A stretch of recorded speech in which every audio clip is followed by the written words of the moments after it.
Doon, ha? Oh, Pakalawag. gusto mo maging piloto.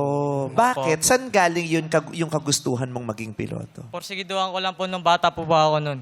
Kasi nakikita ko po yung mga aeroplano, ang lalaki, kaya po nila paliparin eh. Eh, Kaya bumuo po yung loob ko noon na magpiloto. Pero ngayon, napako na. paano yun?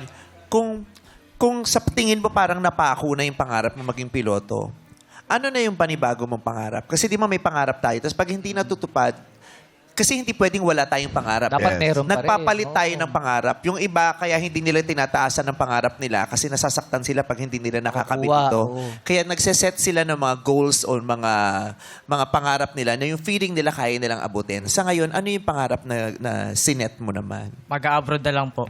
Para makapunta sa ibang bansa at makahon sa kahirapan. Ganun na lang po ang tanging solusyon. Saang bansa mo gustong pumunta? Korea. Ryan, Korea. magawa Korea. Ryan, gusto mo pumunta ng Korea. may mga sinasabi to sa mga Koreano sa chat group natin. Ano yung sinabi niya sa mga Sabi niya, na-miss mo yung Korea, di ba? Oo, na-miss ko. Ngayon lang ako bumalik eh. Ano ba kailangan mo? Gusto mo ba? Gusto Kailangan niya daw mo... makapunta ng Korea. Oo, mag-ipon ka. Hindi!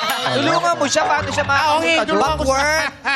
Sa Korea, ba maraming Filipino workers? Marami na yun. Talaga? Tanggap na tanggap sila kasi more than 76 anniversary ng relasyon tsaka Korea-Philippines. Kaya maraming OFW na yun nasa... Ano mga trabaho ang pwedeng pasukan ng mga Pilipino sa Korea? Meron mga sa restaurant, meron din mga caregiver, mga nurse. Teacher. English teacher, lalo na sa online. Ano ba gusto mo work sa Korea? Factory worker. Factory worker, marami din. Pwede. Meron din. Di ba, mami, na-concert ka sa Korea, punong-puno yung mga... Ng factory worker? concert. Mga Pinoy. Nag-show ka doon. Concert ka daw Ang dami doon. nanonood. Mga Inisip OFW. ko, sa pabrika ba ako ba nag-concert? Ba't punong-puno ng factory worker? Mga Pinoy, Baka dami. marami nanonood sa'yo. Tulungan kita. Oh, hanap ako agency. Ayun. Sana Sige, magkaroon ka thank ng you. maraming oportunidad sa buhay. Sana maraming magbukas na Correct. pinto sa'yo. Kasi, di ba, yan yung problema. Hindi lahat ng mahirap at walang pera, tamad.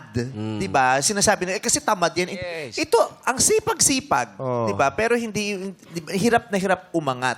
Di ba? Oportunidad 9 years talaga. old, nagtrabaho na siya. Di ba? Tumulong Sana, sa tatay. sana naging maganda ang kinabukasan mo.